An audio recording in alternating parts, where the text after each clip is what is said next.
Hi, it's KCCK's Culture Crawl. I'm Dennis Green, and my guests are from the upcoming production from the Mount Vernon-Lisbon Community Theatre of a play called The Minutes. Jenna's here. Hi, Jenna. Hi. And Trevor. Hello. And Scott. Hi, Dennis. And Scott is a guest often on the Culture Crawl. But got my own seat. Yeah. Thank you both for being a part of this as well. The play is called The Minutes, and Trevor, you're the director, so I guess we'll start with you. Tell me a little bit about this play. Yeah, so this is a play that I saw back, I think, three and a half years ago on Broadway in my first trip to New York. But me and my dad saw it, not knowing a whole lot about the show. But I really liked Tracy Letts, the writer. And so we saw it, fell in love with it. I've been waiting for somebody to do it so I could act in it in the area. And it's taken long enough that I was like, shoot, I'll just direct it myself. So funnily enough, this is the second show by Tracy I've directed within a calendar year. But it's a very... And of course, it mines a unique area of subject matter for drama, Yes. because it's not often that we have a play set at a city council meeting. Yeah, I don't know how many people hear city council and think that's what I want my night to be about. I want to go see that. I want to go see that on stage. But it is very funny. I think anybody that's been on a board or a council or, been in a meeting at their office will recognize the silliness of some of the things that we go through, and just the characters and the people that don't contribute and the people that contribute too much, and the stupid ideas and the hoops that we have to jump through.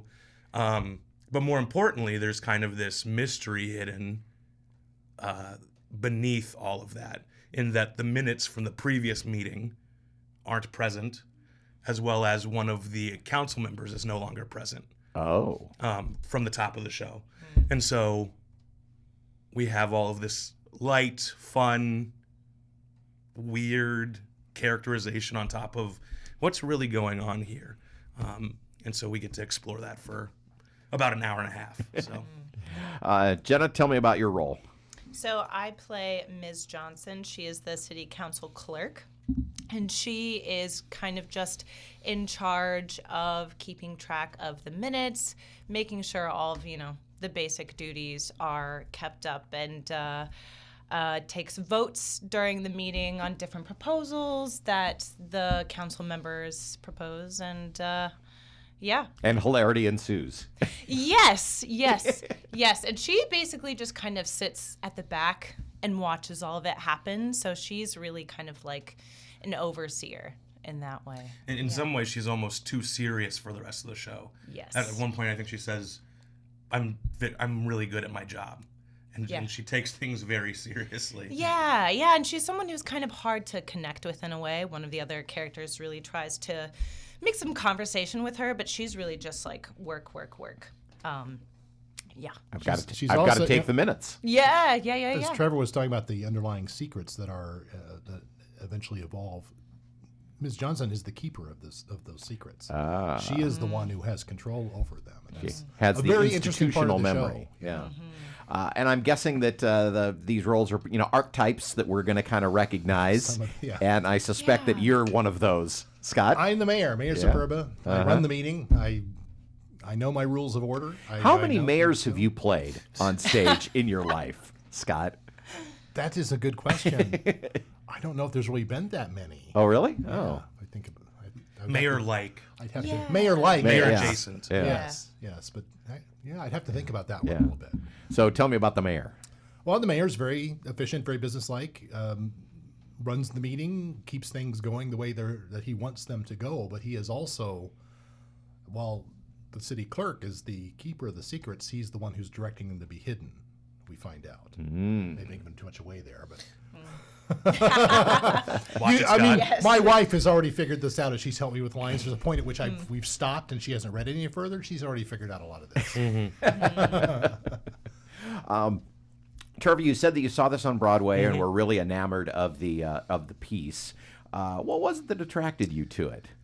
I think there are a lot of people that think drama's harder than comedy, and I think it's probably actually the opposite. And when comedy's done really well, there's really a pace to it. It really clicks. It really draws you in. and it's hard to kind of fall off the ride, if you will. And when I saw it, everything was seamless. It felt, shockingly, a Broadway production being seamless. Who's heard of that? But it just was it's a very well-written show in that, you talk about these archetypes. These feel like people that and I think that's something that Tracy really excels at, is writing. Whether you have lived that scenario or not, you're like, oh, that's my aunt, or that's, my second cousin, or that's my brother, or that's my friend from wherever. And you can prescribe or ascribe yourself or other people into this show, for better and for worse, People that you recognize, but also seem to be real people. I mean, that's the trick. It's easy to write a cliche, Exactly. somebody with funny lines, but making that person feel like an actual real human being is the trick. Yeah, and I think I love a good farce, or caricatures are fun when they exist, but writing somebody specific enough that it feels just on that cusp of caricature, where it's like, oh, there's a bit happening here, but this is also a person that exists in the world, and has a purpose, and has a family, and has a story. I think that's something we've talked about in the show, that the script really, for the most part, is just the city council meeting and what occurs, which, again, sounds like a blast, I know. But we don't, other than a few characters, we don't learn a ton about who they are outside of the show. And so we've really been talking as a cast and as a team about building those personas outside of here to provide them, why do they do the things they do? Why do they make the decisions they make for the town? And whether it's for themselves, for each other, for future generations, I think all of that exists within the gamut of people that we have in the show. Trevor, you're also a board member for the Mount Vernon-Lisbon Community Theatre, and you said this is the opening show of the 46th season? Yes. Yeah, we just celebrated 45 years, so that was a big year for us. We did it big. We had several big shows, including Jesus Christ Superstar, which went swimmingly. But it just reminds you that it keeps going. It doesn't stop at That's right. every 5 years. You celebrate the anniversary, and then you got to keep going. Yes. It's crazy because we both grew up in Mount Vernon, and I think in the last couple of years, Mount Vernon-Lisbon Community Theatre has really just picked it up, because when I was in high school, I think they did shows, but they were on a much smaller scale. So the fact that, you guys have done Jesus Christ Superstar, I think in itself is really amazing. Yeah. So community theater board meetings, the minutes, board meetings, compare and contrast. In our meetings, I think there are slightly fewer people that have ADHD or some form of attention deficit disorder. We have to constantly keep ourselves on track. I don't know if anybody's ever heard of TaskRabbit in like a meeting, but if we ever are going off on too much of a tangent, as we are very prone to, that has to happen.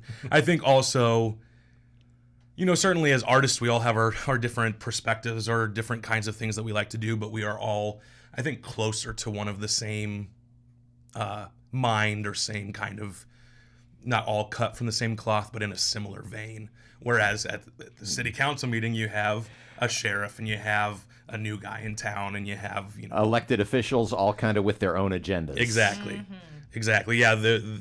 I won't say too much about them, but in the council meeting, there are two proposals: one for a really nice fountain, and the other one's for something called Lincoln Smackdown, which is this like wrestling event. So at our board meeting, they tend to be a little bit more theater based and art based. So the minutes in the Mount Vernon-Lisbon Community Theatre opens the 13th. Yes, February 13th. You run for 2 weekends. Yep, Friday, Saturday, Sunday the first weekend, and then Friday, Saturday the second weekend. How do we get tickets?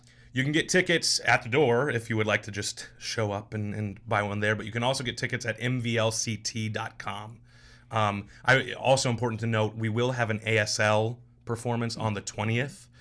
So if you or family members or friends would like that, we work with interpreters to come in and do one show that is available for all people. throw one thing in while we're talking about tickets. One thing that we have talked about in rehearsals and work for this, and one thing about the show makes people think. We hope that people will have lots of questions when this show is done. It's a show worth seeing more than once. Oh, yeah. Absolutely. So, get those tickets that first weekend so you can come back. Yeah. That's right. So buy your ticket pack. It's just like it's just like buying for the Grateful Dead tour. So get one for each weekend. There's plenty of riffing in the show too. So might see a slightly different potentially, show. yeah. And the other thing is it is one act. So it'll run probably about an hour and a half, maybe a little tighter if I can get them a little tighter. But it's not going to take, your whole evening. Because city council meetings don't have intermission. Exactly. Yeah, it's true. They have recess. Yeah. Yeah. We have one of those too, but. The show is The Minutes, opening the 13th of February at the Mount Vernon-Lisbon Community Theatre. Again, mvlc.com if you'd like tickets. Well, this sounds like a blast. I hope a lot of people come twice so they can appreciate all the jokes. Absolutely, yeah. My hope, we've talked about leaving questions to be answered. It's one of those shows where we want you to be thinking after you leave, not everything's wrapped up with a pretty bow. Mm-hmm. Yep. There's a lot to think about. And I think that's the wonderful thing about Tracy Letts, the author of the play. He's just so smart. Everything is really thought out. And I think if you do see it a second time, as someone who's read it now multiple times, you just get so much more. It makes it so much juicier in that way. The Minutes opening February 13th, mvlct.com if you'd like tickets. Thanks again for being here and good luck with it. Thank you. Thanks for having us. Thank you. You can hear the Culture Crawl live on the radio most weekdays at 10:30, on demand at kcck.org/culture, or subscribe using your favorite podcast player. Watch our videos on the KCCK Facebook and YouTube channels. Our producer is Lydia Kilgore. The Culture Crawl theme is composed by Vivian Shanley. I'm Dennis Green, and I'll talk to you later.